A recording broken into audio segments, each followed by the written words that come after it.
ஈரோடு மாவட்டம் அந்தியூரின் மருத்துவ குணம் மிக்க ராசி வெற்றிலை விவசாயம் புவிசார் குறியீடு கிடைக்காமல் நலிவடைந்து வருவதாக சொல்லப்படுகிறது. ஆயிரக்கணக்கான விவசாயிகள் வாழ்வாதாரம் பாதிக்கப்பட்ட நிலையில் அரசு கவனம் தேவை என்ற கோரிக்கையும் எழுந்துள்ளது.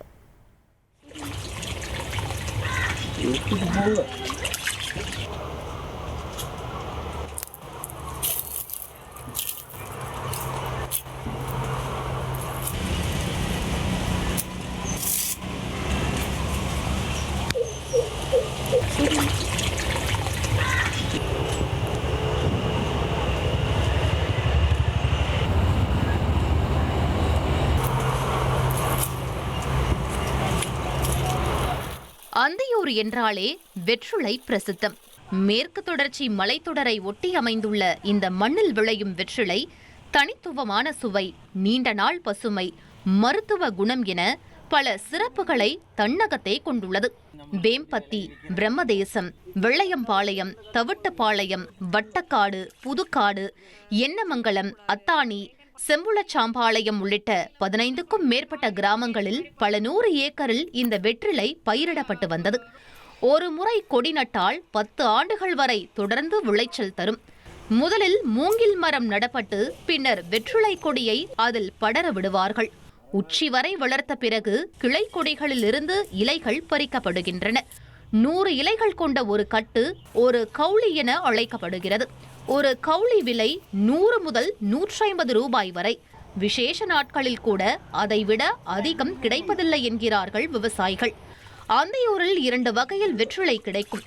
ராசி வெற்றிலை, பாக்கு, சுண்ணாம்பு சேர்த்து பொதுவாக பயன்படுத்தப்படும் வகை. கற்பூர அல்லது பீடா வெற்றிலை திருமணம், காது குத்து போன்ற விசேஷங்களுக்கு இனிப்புடன் பயன்படுத்தப்படும் வகை.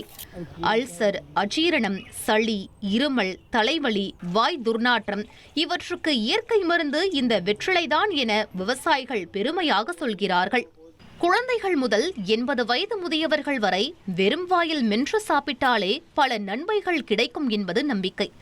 ஆனால் சிலர் புகையிலை பொருட்களுடன் சேர்த்து பயன்படுத்துவதால் இது அச்சுறுத்தலாக மாறிவிட்டது என வேதனை தெரிவிக்கின்றனர் விவசாயிகள். 30 வருஷங்களா வெத்தலை பயிரீடு பண்ணிட்டு இருக்கோம்.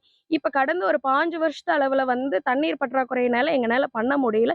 இப்ப ரீசெண்டான இந்த லாஸ்ட் 3 இயர்ஸ் நாங்க வெத்தலை பயிரீடு நாங்க பண்ணிட்டு இருக்கோம். இதுல என்ன அப்படிங்கறது பாத்துட்டீங்க அப்படின்னா, அன்னைக்கு காலகட்டத்துல நாங்க அதிகமான பரப்பளவுல நாங்க வெத்தலை கொடி பயிரிட்டுட்டு வந்துட்டு இருந்தோம். ஆனா இன்னைக்கு இருக்கிற காலகட்டங்கள் எப்படி அப்படின்னா, தண்ணி பற்றாக்குறை, ஆட்கள் பற்றாக்குறை. இன்னைக்கு ஆட்கள் இல்லாதனால எங்கனால மேற்கொண்டு இது பயிரீடு செய்ய முடியல. அதனால குறுகிய பரப்பளவுல குறுகிய வெத்தலை பயிரீடு நாங்க செஞ்சுட்டு வந்துட்டு இருக்கோம் கடைசி 3 வருஷமா. இதுல இன்னொன்னு என்னன்னு பாத்துட்டீங்கன்னா, வெத்தலை பயிரீடு நாங்க இவ்வளவு முட்டுவலி அதிகம். மெயினா ஆர்கானிக்கா நம்ம இது உப்போ மற்றபடி கெமிக்கல் ஃபெர்டிலைசரோ நாங்க எதுவும் இதுக்கு யூஸ் பண்றது இல்ல. முழுக்க முழுக்க இயற்கையான ஒரு இதுலதான் கொண்டு வந்துட்டு இருக்கணும். அடிக்கடி தண்ணீர் பாய்ச்சறது, அடிக்கடி அதுக்கு பராமரிப்பு பண்றது, இதுக்கு மெயின்டெனன்ஸ் அதிகம், ரொம்ப அதிகம். ஒரு காலத்தில் ஆயிரக்கணக்கான விவசாயிகள் ஈடுபட்டிருந்த இந்த தொழில் இன்று மாற்று பயிர்களை தேடி செல்லும் நிலைக்கு தள்ளப்பட்டிருப்பது சோகம்.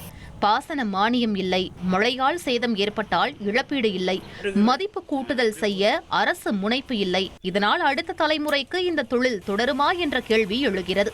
தமிழகத்தில் தஞ்சாவூர் மற்றும் கும்பகோணம் பகுதிகளில் உற்பத்தியாகும் வெற்றிலைக்கு புவிசார் குறியீடு வழங்கப்பட்ட நிலையில் ஈரோடு மாவட்டம் அந்தியூர் ராசி வெற்றிலை மட்டும் அந்த அங்கீகாரத்திற்காக இன்னும் காத்திருக்கிறது. இதை கொண்டு போய் சந்தைப்படுத்துறதுல அவங்க ஒரு மிகப்பெரிய ஒரு சவாலா இருக்கு இன்னைக்கு வரைக்குமே. அடுத்த கட்டமா பாத்துட்டீங்கன்னா, இந்த வெத்தலைக்கு ஒரு அங்கீகாரம் இருக்கான்னு கேட்டீங்கன்னா, கண்டிப்பா அங்கீகாரங்கள் இது வரைக்கும் கொடுக்கப்படல. கும்பகோணத்துக்கு கொடுத்துருக்காங்க, தஞ்சாவூர் கொடுத்துருக்காங்க. அந்தியூர் வெத்தலைக்குன்னு சொல்லி ஒரு ஸ்பெசிஃபிக்கா என்னன்னு கேட்டீங்கன்னா, ராசி, கற்பூரம் 2 ரகம் இருக்கு. இந்த 2மே உடலுக்கு ரொம்ப நன்மை தரக்கூடிய ஒரு வெத்தலையா தான் இன்னைக்கு வரைக்குமே பார்த்துட்டு இருக்காங்க.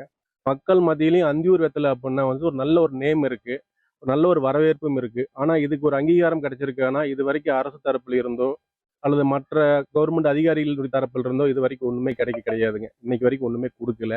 நாங்க இந்த புவிசார்பு குறியீடு கண்டிப்பா எங்களுக்கு வேணும்னு சொல்லி நாங்க இந்த ஒரு பேட்டியின் மூலமா நான் ஃபர்ஸ்ட் ஆஃப் ஆல் தெரிவிச்சுக்கிறேன். புவிசார் குறியீடு கிடைத்தால் உலக சந்தைக்கு கொண்டு செல்லலாம். சித்த மருத்துவ ஆராய்ச்சிகளில் பயன்படுத்தலாம். விவசாயிகளின் வாழ்வாதாரமும் உயரும் என்ற நம்பிக்கை உள்ளது. அரசு ஆராய்ச்சி மையம் அமைத்து இதன் மருத்துவ குணங்களை விஞ்ஞான ரீதியாக நிரூபித்து இணையதளங்கள் மூலமாக பொதுமக்களுக்கு விழிப்புணர்வு ஏற்படுத்த வேண்டும் என விவசாயிகள் கோரிக்கை விடுத்துள்ளனர். இது நல்ல வெத்தலை, இது அந்தியூர் வெத்தலைம்பாங்க, இது ராசி வெத்தலை. எங்க மற்ற வகை கும்பகோணம் வெத்தலை, இது மாதிரி தருமபுரி வெத்தலை அப்படின்னு சொல்லுவாங்க. எங்களுக்கு இது அந்தியூர் வெத்தலை. பேர் அந்தியூர்னாவே பேர் போனது அந்தியூர்னாவே வெத்தலை தாங்க. மரம் வர போகிறது நல்லா இருக்குங்க, உடம்புக்கு ஆரோக்கியமாக இருக்குங்க.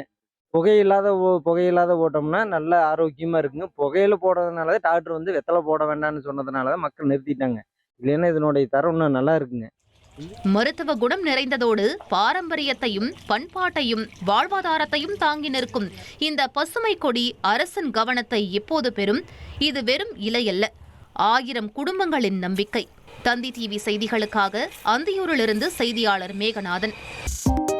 2.73 கோடிக்கும் அதிகமான மக்களின் உள்ளங்களை வென்ற தந்தி டிவியின் டிஜிட்டல் தளங்கள், 1.26 கோடி யூடியூப் சப்ஸ்கிரைபர்ஸ், 47 லட்சம் ஃபேஸ்புக் ஃபாலோவர்ஸ், 26 லட்சம் இன்ஸ்டாகிராம் ஃபாலோவர்ஸ், 23 லட்சம் எக்ஸ் ஃபாலோவர்ஸ், 11 லட்சம் தந்தி ஆப் டவுன்லோட்ஸ், 30 லட்சம் வெப்சைட் மந்த்லி ஆக்டிவ் யூசர்ஸ், 14 லட்சம் வாட்ஸ்அப் ஃபாலோவர்ஸ். அசுரபலம் கொண்ட எங்கள் டிஜிட்டல் கரங்களில் உங்கள் விளம்பரங்களை சேர்க்க வாட்ஸ்அப் பண்ணுங்க 8939883778.